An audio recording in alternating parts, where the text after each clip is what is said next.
దేవుడు అన్యాయస్తుడు కాడు. నిన్ను పరీక్ష నాళికలో పరీక్షించి, ఇబ్బంది కొలిమిలో పరీక్షించి, నువ్వు ఆయనను ప్రేమిస్తున్నావు. రొట్టె ముక్కలను బట్టి కాదు కానీ ఆయనను బట్టి, ఆయన వ్యక్తిత్వాన్ని బట్టి నీ మనస్సు ఆయనకి కనెక్ట్ చేసుకున్నావని ఆయనకి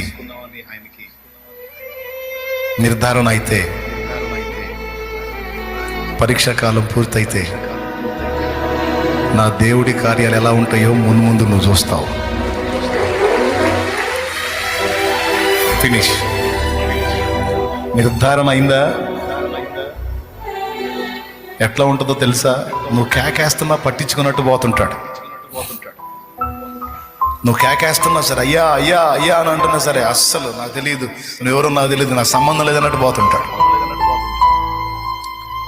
ఆయన వదలకుండా పట్టుకోగలిగితే అప్పుడు ఆగి ఏమంటాడు తెలుసా? అమ్మా, నీ విశ్వాసం గొప్పది. నన్ను ఏమంటాడు తెలుసా? నన్ను ఏమంటాడు తెలుసా? నీ ప్రేమ గొప్పది.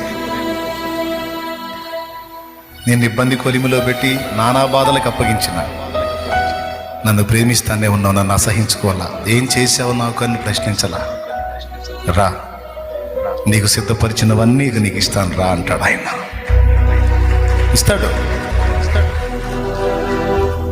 నాకు చేశాడు, నీకు చేస్తాడు.